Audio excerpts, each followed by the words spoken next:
Hello student, कैसे हैं आप सभी। आई होप आप सभी बहुत अच्छे होंगे और अपने एग्जाम का अच्छे से ख्याल रख रहे होंगे आप सभी। ओके, तो देखिए आज की जो क्लास रहने वाली है उसका इंट्रोडक्शन आप सभी के समक्ष दे देती हूँ। तो आज की क्लास आपकी इकोनॉमिक्स की रहने वाली है। इकोनॉमिक्स की क्लास आपके रहने वाली है और बहुत ही इंपॉर्टेंट क्वेश्चंस का कलेक्शन इस वीडियो में मैंने किया है। तो देखिए मैं आप सभी को बता दूं, हमने 20 तक के क्वेश्चन पिछले वीडियो में कर लिया था। तो अब हम 21 से स्टार्ट करेंगे, तो आप सभी कंफ्यूज नहीं होगा। कल हमने 20 तक के क्वेश्चन आपको एक वीडियो में प्रोवाइड करवा दिए थे और आज हम 21 से करेंगे। इसी इकोनॉमिक्स के एमसीक्यू सीरीज को बढ़ाते हुए आज हम 21वां क्वेश्चन आज आपको इस वीडियो की स्क्रीन पर दिख रहा होगा। तो देखिए बिना टाइम को खराब किए क्लास को स्टार्ट करते हैं।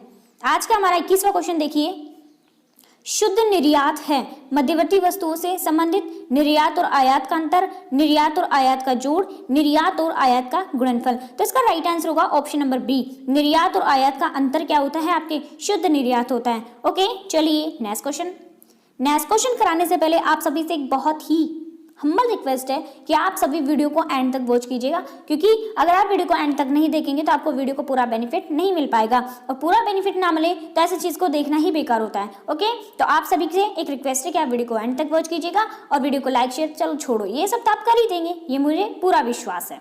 तो देखिए 22वां क्वेश्चन, पूर्ति स्वयं मांग का सृजन करती है, ये किसका कथन है। मतलब कौन थे भाई जिन्होंने कहा कि पूर्ति स्वयं मांग का सृजन करती है, मतलब जो किसी भी वस्तु की पूर्ति मान लीजिए वो स्वयं उसके लिए मांग उत्पन्न करती है। तो ये कथन किसने कहा था, तो ये कथन आपके कहा था जेबी से ने। ठीक है, ऑप्शन नंबर डी आपका राइट आंसर होगा। जेबी से एक अर्थशास्त्री थे, उन्होंने कहा था कि पूर्ति स्वयं मांग का सृजन करती है। चलिए नेक्स्ट क्वेश्चन, केन्स के बचत निवेश विश्लेषण के अनुसार आय रोजगार संतुलन निर्धारण निम्न में से किस बिंदु पर होगा। तो एस जो होगा वो आई के बराबर होगा। ठीक है, एस जो होगा वो आपके आई के बराबर होगा। ऑप्शन नंबर सी आपका राइट आंसर होगा। चलिए नेक्स्ट क्वेश्चन देखिए, एक मिनट, ऐसे जो क्वेश्चन होते हैं ना इसमें आपको ज़्यादा डीपली जाने की कोशिश नहीं करना है, क्योंकि ज़्यादा डीप जाओगे ना तो ऐसे क्वेश्चन को समझ नहीं पाओगे। इसलिए आपको शॉर्ट पे याद रखना है कि भाई जो एस जो होता है वो आपके आई के बराबर होता है, बस केन्स के बचत निवेश विश्लेषण के अनुसार। इतना आपको याद रखना है, ज़्यादा इसका डीपली नहीं जाना। ओके, चलिए नेक्स्ट क्वेश्चन, 24वां क्वेश्चन देखिए, पूर्ति स्वयं मांग का सृजन करती है, ये किसने कहा। सॉरी, ये तो फिर से आ गया क्वेश्चन, जे बी से ने कहा था। ओके, ऑप्शन नंबर ए इसका राइट आंसर होगा। चलिए नेक्स्ट क्वेश्चन, निम्न में से किसके अनुसार किसी वस्तु की कीमत मांग एवं पूर्ति की दोनों शक्तियों के द्वारा निर्धारित होती है। किसने कहा था, ये बात कही थी मार्शल साहब ने। ठीक है, मार्शल साहब ने कही थी। मार्शल साहब भी एक बहुत ही बड़े इकोनॉमिक्स थे। इन्होंने ये बात कही थी कि वस्तु की जो कीमत होती है ना वो मांग एवं पूर्ति की दोनों शक्तियों के द्वारा ही निर्धारित होती है। ठीक है, कोई भी वस्तु मान लीजिए, उदाहरण से बताती हूँ मैं आपको, कोई भी वस्तु मान लीजिए जिसकी जो कीमत है वो उसकी मांग और पूर्ति, कितनी उसकी मांग हो रही है और कितनी उसकी पूर्ति हो रही है, दोनों की शक्तियों से ही उसकी कीमत का क्या होगा, निर्धारण होगा। तो ये बात किसने कही, मार्शल साहब ने कही। चलिए नेक्स्ट क्वेश्चन, निम्न में से किसके अनुसार किसी वस्तु की कीमत मांग और पूर्ति की शक्तियों द्वारा निर्धारित होती है। ये क्वेश्चन रिपीट हो गया है, आई एम सो सॉरी, कोई बात नहीं। चलिए आप तो पढ़ लीजिए, मार्शल। ऑप्शन नंबर सी आपका राइट आंसर होगा। चलिए नेक्स्ट क्वेश्चन, अतिरिक्त मांग उत्पन्न होने के निम्न में से कौन सा कारण है। अतिरिक्त मांग उत्पन्न होने का कौन सा कारण है, कैसे अतिरिक्त मांग उत्पन्न होती है। अतिरिक्त मांग का मतलब क्या होता है, देखिए हमने मान लीजिए हमने किसी भी चीज़ की मांग की। ठीक है, हमें ये चीज़ चाहिए। ठीक है, जैसे मान लीजिए हमने सब्जी की मांग की कि हमें आज इतनी सब्जी चाहिए, लेकिन अचानक से मान लीजिए आपके घर पे कोई आ गया। ठीक है, तो आप वो जो सब्जी आप लेके आए थे वो आपके लिए पर्याप्त थी, लेकिन अब अचानक से आपके गेस्ट आ गए तो उनके लिए तो और सब्जी चाहिए होगी ना, तो ये अतिरिक्त मांग हो गई। ठीक है, अचानक से बढ़ने वाली मांग अतिरिक्त मांग होती है। ओके, तो देखिए किसके कारण होती है, मुद्रा की पूर्ति में वृद्धि। इसका क्या कारण है, सार्वजनिक व्यय में वृद्धि, करों में कमी। बिल्कुल राइट, ऑप्शन नंबर डी आपका राइट आंसर होगा। इन सभी के कारण अतिरिक्त मांग उत्पन्न होती है। चलिए नेक्स्ट क्वेश्चन, ऊंचा मूल्य क्या होता है। जब ऊंचा मूल्य हो जाता है तो क्या होता है, कम पूर्ति होती है, अधिक मांग होती है, समान पूर्ति होती है और कम मांग होती है। बिल्कुल राइट, जब पैसे किसी चीज़ का भाव बढ़ जाए तो हम उस चीज़ को कम ही तो खरीदेंगे, तो ये आप सभी को पता होगी। चलिए नेक्स्ट क्वेश्चन देखिए, इकोनॉमिक्स एक ऐसा सब्जेक्ट है जो अगर आप उसको रटने बैठेंगे ना तो बिल्कुल कुछ भी समझ में नहीं आएगा। उसमें ऐसे टेक्निकल वर्ड्स होते हैं जो आपको बिल्कुल भी समझ में नहीं आएंगे। तो इस सब्जेक्ट को आपको बोरिंग नहीं करना है, आपको इसको रटना नहीं है, अच्छे से अंडरस्टैंड करके एक एक शब्द को समझ के आपको इसको याद करना है, ताकि आपकी मेमोरी में स्थायी रूप से बैठ जाए और आप एग्जाम में अच्छे नंबर लाए। ओके, चलिए नेक्स्ट क्वेश्चन, रटने की कोशिश कभी मत कीजिएगा इकोनॉमिक्स को, क्योंकि रटा नहीं जा सकता इकोनॉमिक्स को। टेक्निकल वर्ड्स रटे नहीं जाते हैं, उनको दिमाग में अंडरस्टैंड किया जाता है। 29वां क्वेश्चन देखिए, पूंजी खाते में निम्न में से कौन से मद है? कौन सा मद है? सरकारी विदेशी ऋण, निजी विदेशी ऋण, विदेशी प्रत्यक्ष विनियोग। तो ऑप्शन नंबर डी आपका राइट आंसर होगा। ये सारे के सारे पूंजी खाते के मद होते हैं। ओके, तो option number D will be right answer. चलिए नेक्स्ट क्वेश्चन, पूर्ति का लोच क्या है? जब इलेक्ट्रिसिटी ऑफ सप्लाई 0 के बराबर होगी तो पूर्ति कैसी होगी? पूर्णतः बेलोचदार होगी। ठीक है, पूर्णतः बेलोचदार। ऑप्शन नंबर बी बिल्कुल राइट आंसर होगा। चलिए नेक्स्ट क्वेश्चन, केन्स के अर्थव्यवस्था में न्यून मांग की दशा को निम्नलिखित में से किस नाम से पुकारा जाता है? तो उसे क्या कहते हैं भाई? देखिए, पूर्ण रोजगार संतुलन, अपूर्ण रोजगार संतुलन, दोनों ए और बी आएगा।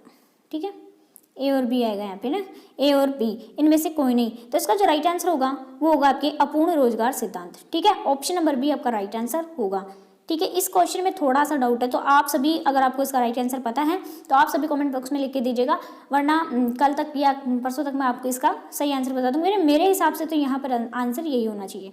ओके, फिर देखते हैं। चलिए नेक्स्ट क्वेश्चन, अक्षों के केंद्र से निकलने वाली सीधी पूर्ति रेखा की लोच क्या होती है? इकाई से कम होती है, इकाई से अधिक होती है, इकाई के बराबर होती है, शून्य के बराबर होती है। इस क्वेश्चन का आंसर आप सभी को कमेंट बॉक्स में देना। बड़ा मजेदार क्वेश्चन है और बड़ा एग्जाम के लिए बहुत ही इंपॉर्टेंट साबित होने वाला क्वेश्चन है और बहुत इजी भी है। तो आप सभी को इस क्वेश्चन का आंसर कमेंट बॉक्स में लिख के देना है। भाई कुछ भी मत कीजिए, लेकिन इसका आंसर तो आपको देना है। अगर मान लीजिए आपने इसका आंसर दे दिया तो मान के चलिए आपकी तैयारी बहुत ही बेस्ट चल रही है और आप इकोनॉमिक्स में टॉप करेंगे। तो आप सभी इसका आंसर जरूर से जरूर कमेंट बॉक्स में दें। चलिए नेक्स्ट क्वेश्चन, व्यापार संतुलन का क्या अर्थ है? पूंजी का लेन देन, वस्तुओं का आयात निर्यात, कुल क्रेडिट या डेबिट, उपयुक्त सभी। तो इसका राइट आंसर होगा ऑप्शन नंबर बी, वस्तुओं का आयात और निर्यात व्यापार संतुलन का अर्थ होता है। चलिए नेक्स्ट क्वेश्चन, समष्टि अर्थशास्त्र की निम्नलिखित में से कौन सी विशेषता है? समष्टि अर्थशास्त्र में राष्ट्रीय आय, कुल रोजगार, सामान्य कीमत स्तर आदि का अध्ययन किया जाता है। बिल्कुल राइट है। समष्टि अर्थशास्त्र में संपूर्ण अर्थव्यवस्था से संबंधित नीतियों का अध्ययन किया जाता है। बिल्कुल राइट है। समष्टि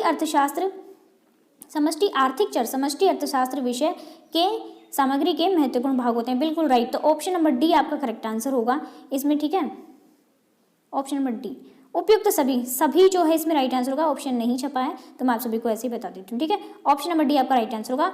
इनमें से सभी ये समष्टि अर्थशास्त्र की विशेषता है। चलिए नेक्स्ट क्वेश्चन, समष्टि अर्थशास्त्र के क्षेत्र में निम्नलिखित में से कौन सा अध्ययन विषय सम्मिलित है? अब आपको यही पूछा है, उधर आपको विशेषता पूछी है समष्टि अर्थशास्त्र की और इधर आपको समष्टि अर्थशास्त्र के मतलब किस किस चीज़ का अध्ययन किया जाता है। तो बात तो एक ही हुई ना। तो देखिए, आय एवं रोजगार का सिद्धांत बिल्कुल राइट है। सामान्य कीमत स्तर, मुद्रास्फीति का सिद्धांत, व्यापार चक्रों का सिद्धांत बिल्कुल राइट है। उपयुक्त सभी, option number D will be right answer होगा। ठीक है, चलिए नेक्स्ट क्वेश्चन, व्यापक अर्थशास्त्र की निम्नलिखित में से कौन सी उपयोगिता है? व्यापक वही बात है समष्टि वाली। ठीक है, आपको कंफ्यूज नहीं होना है। व्यापक अर्थशास्त्र बोले या समष्टि अर्थशास्त्र बोले या समग्र अर्थशास्त्र बोले, तीनों एक ही है। कहीं आप समझो कि मैंने तो समष्टि अर्थशास्त्र पढ़ा है, यहाँ पे व्यापक अर्थशास्त्र आ गया, समग्र अर्थशास्त्र आ गया, तो आपको कंफ्यूज नहीं होना है, बिल्कुल भी कंफ्यूज नहीं होना है। ये तीनों एक ही नाम है। ठीक है, तो देखिए अब इसका आंसर देखते हैं। ऑप्शन देखिए इसके, सरकारी आर्थिक नीति का निर्माण बिल्कुल राइट है, आर्थिक विकास बिल्कुल राइट है, अंतर्राष्ट्रीय तुलनाएं बिल्कुल राइट है। ऑप्शन नंबर डी आपका करेक्ट आंसर होगा। ये सारे के सारे जो काम होते हैं व्यापक अर्थशास्त्र में होते हैं। चलिए नेक्स्ट क्वेश्चन, समष्टि अर्थशास्त्र की निम्नलिखित में से कौन सी सीमाएं हैं? सामूहिक अर्थशास्त्रीय विरोधाभास, ये भी है भाई, बिल्कुल राइट है। व्यक्तिगत इकाइयों की अवहेलना, ये भी राइट है। ऑप्शन नंबर सी आपका राइट आंसर होगा। चलिए नेक्स्ट क्वेश्चन कराने से पहले आप सभी से रिक्वेस्ट है कि आप सभी चैनल को सब्सक्राइब कर लीजिए, क्योंकि इस चैनल पर आपको डेली बेसिस पे 2 क्लासें मिलेगी, एक इकोनॉमिक्स, पॉलिटिकल, हिस्ट्री, इन सभी के एमसीक्यूज आपको इस चैनल पर बहुत ही टाइम से वीडियोस मिलेंगे। तो आप सभी चैनल को सब्सक्राइब कर लीजिए और बेल आइकन को प्रेस कर लीजिए, क्योंकि ताकि मैं सबसे पहले क्लास डालूं तो आपके पास उसका नोटिफिकेशन पहुंच जाए और आप टाइम से उसे देख पाएँ। ओके, तो ये काम आप जरूर कीजिएगा और कमेंट भी कीजिएगा। 38वां क्वेश्चन देखिए, समष्टि अर्थशास्त्र के अध्ययन का विषय है। समष्टि अर्थशास्त्र का मतलब आप समझते हैं पूरे देश की अर्थशास्त्र, ठीक है, पूरे देश की अर्थव्यवस्था। ओके, समष्टि अर्थशास्त्र में सारे देश की जितनी भी क्रियाएं होती है वो संपूर्ण इस राष्ट्र के लिए आती है, मतलब एक बड़े लेवल पर चीजों को देखा जाता है। तो देखिए, समष्टि अर्थशास्त्र के अध्ययन का विषय है। राष्ट्रीय आय का सिद्धांत बिल्कुल राइट, उपभोक्ता का सिद्धांत भी राइट है और उत्पादक का सिद्धांत भी राइट है।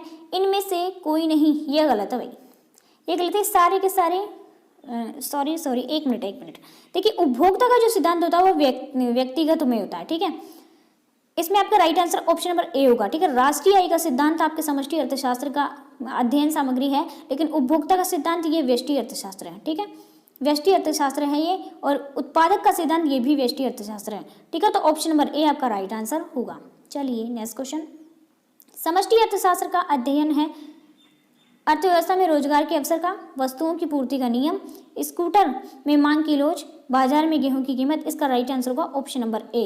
अर्थव्यवस्था में रोजगार के अवसर का समष्टि अर्थशास्त्र का अध्ययन होता है। इन तीनों में आपके व्यष्टि अर्थशास्त्र का अध्ययन होता है, ठीक है। व्यष्टि अर्थशास्त्र के अध्ययन के अंतर्गत इन तीनों को लिया जाता है। चलिए नेक्स्ट क्वेश्चन। सामान्य कीमत स्तर का अध्ययन किया जाता है, किसमें किया जाता है? तो आपके समष्टि अर्थशास्त्र में किया जाता है, ठीक है।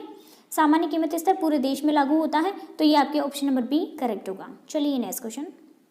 रोजगार सिद्धांत का संबंध है तो आपके समष्टि अर्थशास्त्र से होगा, ठीक है। ऑप्शन नंबर सी आपका राइट आंसर होगा। रोजगार सिद्धांत, रोजगार पूरे देश के लोगों को चाहिए, ना कि किसी विशेष क्षेत्र के लोगों को, तो ये समष्टि अर्थशास्त्र के अंतर्गत आएगा। चलिए नेक्स्ट क्वेश्चन। पूंजी के स्टॉक की वृद्धि कहलाती है, तो इसे क्या कहते हैं? पूंजी निर्माण कहते हैं। निवेश, या तो इसको निवेश कह दीजिए, कहीं कहीं निवेश भी लिखा आ सकता है, तो आप कंफ्यूज नहीं होइएगा। कहीं निवेश होगा तो कहीं पूंजी निर्माण होगा, तो आपको कंफ्यूज नहीं होना है। पूंजी के स्टॉक की वृद्धि कहलाती क्या है? पूंजी निर्माण या निवेश। Option number C correct answer होगा। चलिए नेक्स्ट क्वेश्चन। निम्नलिखित में से कौन सा स्टॉक है? तो संपत्ति जो है वो आपका स्टॉक, और ये तीनों क्या है? आपके प्रवाह, ठीक है। फ्लो कॉन्सेप्ट है ये तीनों, और ये क्या है? आपके स्टॉक, ठीक है। संपत्ति स्टॉक के अंतर्गत आएगी। चलिए नेक्स्ट क्वेश्चन। अति अल्पकाल में पूर्ति वक्र होता है, तो कैसा होता है? लोचदार होता है, ठीक है। Option number C correct answer होगा। चलिए नेक्स्ट क्वेश्चन। स्थिर पूंजी का उपभोग क्या कहलाता है? तो वो आपके क्या कहलाता है? ये आपके घिसावट या घिसावट व्यय कहलाता है, ठीक है। ऑप्शन नंबर बी आपका करेक्ट आंसर होगा। तो आज की क्लास यहीं तक। आई होप आप सभी को क्लास अच्छी लगी होगी। अगर क्लास अच्छी लगी है तो प्लीज़ क्लास को लाइक कीजिएगा, शेयर कीजिएगा, और हाँ, लाइक शेयर तो आप करें या ना करें, लेकिन आप चैनल को सब्सक्राइब कर लीजिए, क्योंकि आपको बहुत ही ज़्यादा बेनिफिट इस चैनल से होने वाला है। यहाँ पर आपको डेली टू डेली आपके इकोनॉमिक्स, पॉलिटिकल, ज्योग्राफी और हिस्ट्री के भी हमने एमसीक्यू स्टार्ट कर दिए हैं अब, तो इन सब के एमसीक्यूज आपको मिलेंगे और इससे आपको एग्जाम में बहुत ज़्यादा हेल्प मिलेगी। तो आप सभी चैनल को सब्सक्राइब कर लीजिए और अगले वीडियो का वेट कीजिएगा। इस वीडियो में इतना ही। जय हिंद, जय भारत, वंदे मातरम।